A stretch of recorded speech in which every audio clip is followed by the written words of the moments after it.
Z 플립 3의 벤치마크 스코어는 싱글코어 265점, 멀티코어 1775점이에요. 싱글코어가 1007점에서 265점, 멀티코어가 3473점에서 1775점으로 대폭 하락했습니다. 반의 반토막이에요.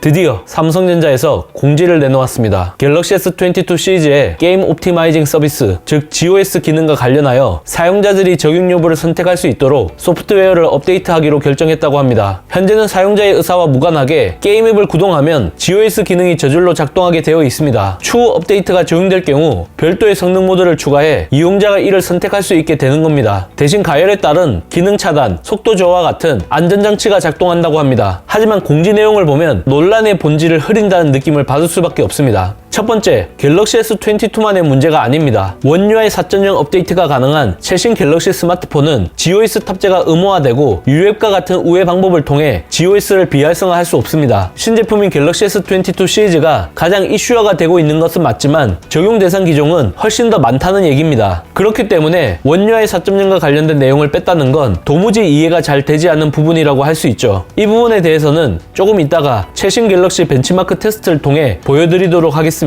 두 번째, 사과를 제대로 하지 않았습니다. 기업 입장에서 부정적인 표현을 최대한 피하려고 하는 것은 충분히 이해가 됩니다. 하지만 GOS가 켜지는 순간 처음부터 대폭 성능을 낮춰서 시작하고 이로 인해 초당 프레임 수, 화면 밝기, 텍스처 품질, 터치 반응 속도 저하까지 영향을 준다는 게 이미 만천하에 드러난 상황에서 이와 같이 대응하는 것은 상당히 아쉽습니다. 처음 올라온 공지 내용을 보면 사과와 관련된 표현 자체가 없었습니다. 고객의 니즈, 소비자의 만족 등 AI스러운 미사 여구 중심으로 이루어져 있습니다. 방열에 대한 지나친 원가 절감, 모바일 AP 최적화 문제가 직접적인 원인이라는 얘기가 나오고 있는데 만약 이게 잘못 알려진 부분이라면 이에 대해 명확하게 해명을 하는 게 맞다고 봅니다. 문제의 본질을 빼고 영혼 없이 답변을 하니 오히려 논란이 더 커지는 건 지극히 당연한 일이죠. 그나마 다행스러운 것은 GOS 관련 추가 공지를 올렸다는 겁니다. 삼성 갤럭시를 아끼고 사랑하며 응원해주신 고객분들께 GOS 논란으로 심려를 끼쳐드려 송구스럽습니다 라는 사과의 표현이 분명히 들어갔습니다. 추가 공지를 통해 확인된 내용은 크게 6가지입니다. 첫 번째, GOS가 일반 앱 성능에는 영향을 미치지 않는다. 두 번째, 벤치마크 툴은 게임 앱이 아니니 GOS 적용 대상이 아니다. 세 번째, 성능 우선 모드가 적용되면 원신 기준 10프레임 정도의 개선이 된다. 네 번째, 새로운 개선 방향을 적용해도 온도 제어 알고리즘을 통해 안전 확보를 할 예정이다. 다섯 번째, 지금 적용된 GOS 우회 경로 차단은 원복을 검토 중이다. 여섯 번째, 성능 우선 옵션을 적용해도 보증기간 이내에는 무상 서비스를 받을 수 있다. 첫 번째 답변은 오해입니다 라는 얘기인데 이건 유저들의 주장과 극명하게 엇갈리는 부분인 만큼 팩트체크가 다시 이루어져야 할 것 같습니다. 두 번째 답변은 소비자의 안전을 위해 게임 성능은 포기했지만 벤치마크 점수는 포기할 수 없다는 의미로 해석됩니다. 네 번째 답변은 성능 개선이 되는 만큼 스로틀링을 강화하겠다는 얘기인 것 같습니다. 다섯 번째 답변은 비공식 루트를 열어주는 게 최후의 수단이라는 의미입니다. GOS 온오프라는 선택지를 제공하는 건 발열, 배터리 소모 같은 문제가 클 수 있으니 감당을 할 수 없다는 의미인 것 같습니다.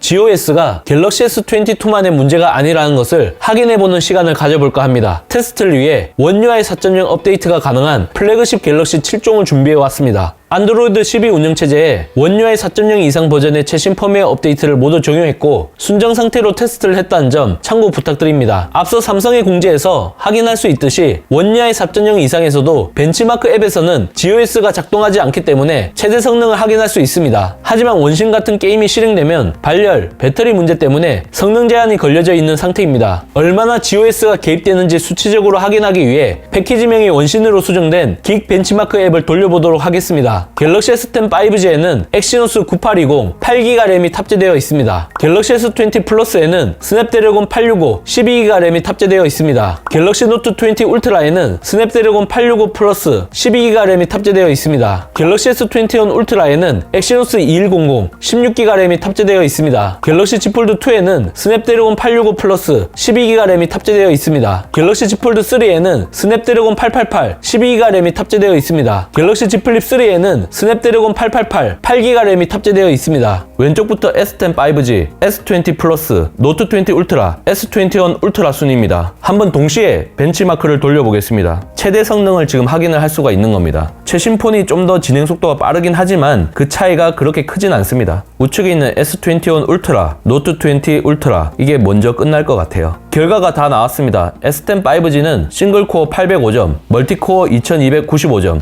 S20 플러스 같은 경우 싱글코어 881점, 멀티코어 3169점, 노트 20 울트라 같은 경우 싱글코어 958점, 멀티코어 3181점, S21 울트라 같은 경우 싱글코어 911점, 멀티코어 3486점이 나왔습니다. 요 수치는 아마 다들 익숙하실 거예요. S21 울트라가 싱글코어가 조금 낮게 나왔지만 대체적으로 상위 기종으로 올라갈수록 벤치마크 스코어도 그만큼 높게 나옵니다. 이번에는 원신으로 패키지명이 바뀐 긱 벤치마크를 한번 실행해 보도록 하겠습니다. 보시는 것처럼 4종의 모델 모두 원신으로 되어 있습니다. GOS가 이제 발동을 하게 되는 거죠. 하나, 둘.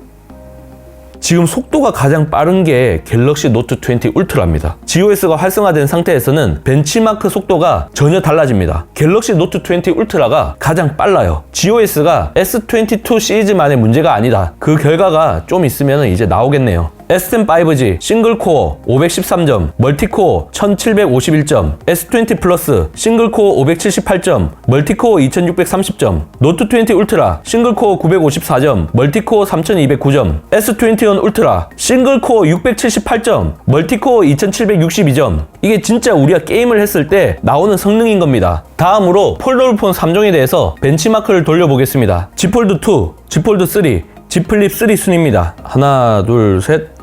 Z 폴드 3가 조금 빠른 느낌인데 크게 차이가 나지는 않습니다. 2분 30초 그 정도 되니까 Z 폴드 3가 끝났고요. 그 다음에 Z 폴드 2 2분 46초. Z 폴드 2가 싱글코어 952점, 멀티코어 3225점, Z 폴드 3가 싱글코어 1041점, 멀티코어 3554점, Z 플립 3가 싱글코어 1007점, 멀티코어 3473점. 이렇게 보면 성능이 다들 괜찮게 나온 것처럼 보여요. GOS가 가동된 상태에서는 어떤 벤치마크 스코어가 나올지 한번 확인해 보겠습니다. 2분 50초가 됐는데 Z 폴드 2가 끝났습니다. 싱글코어가 930점, 멀티코어가 3193점. GOS 온오프에 따라서 성능 차이가 크지 않습니다. Z 폴드 3 싱글코어 679점, 멀티코어 2485점입니다. GOS가 꺼진 상태에서 싱글코어는 1041점이었는데 679점으로 수치가 하락이 된 겁니다. 멀티코어는 3554점에서 2485점. 와, 7분 걸렸어. Z 플립 3의 벤치마크 스코어는 싱글코어 265점, 멀티코어 1775점이에요. 싱글코어가 1007점에서 265점, 멀티코어가 3473점에서 1775점으로 대폭 하락했습니다. 반의 반토막이에요. 이 두 제품에는 스냅드래곤 888이 탑재됐는데 삼성이 발열을 잡는데 실패한 거예요. 적어도 성능만 봤을 때는 Z 폴드 2에서 Z 폴드 3로 넘어갈 이유는 하나도 없다. Z 플립 3 같은 경우는 게임을 하기 위한 폰이 아니긴 하지만 이 정도의 수치 하락은 너무 심하다는 생각이 들어요. 결국 Z 플립 3의 배터리 소모, 발열 이런 걸 감당을 하지 못하니까 GOS로 인위적으로 통제를 했다. 하지만 스펙을 보고 최신 모델을 구매했던 분들 입장에서는 이러한 수치 하락은 소비자 기만이라는 생각이 들 수밖에 없을 것 같습니다. 지금까지 벤치마크 테스트를 해보면서 다음과 같은 시사점을 얻을 수 있었습니다. 첫 번째, 최신 갤럭시 스마트폰일수록 GOS 온오프에 따른 격차가 큽니다. 두 번째, GOS 적용 상태에서 구형 모델과 신형 모델의 성능 갭은 적어집니다. 세 번째, 아이폰에 비해 갤럭시의 점수 변동이 심한 편입니다. 아이폰은 굉장히 안정적이고 상위 모델로 갈수록 그만큼 성능을 내줍니다.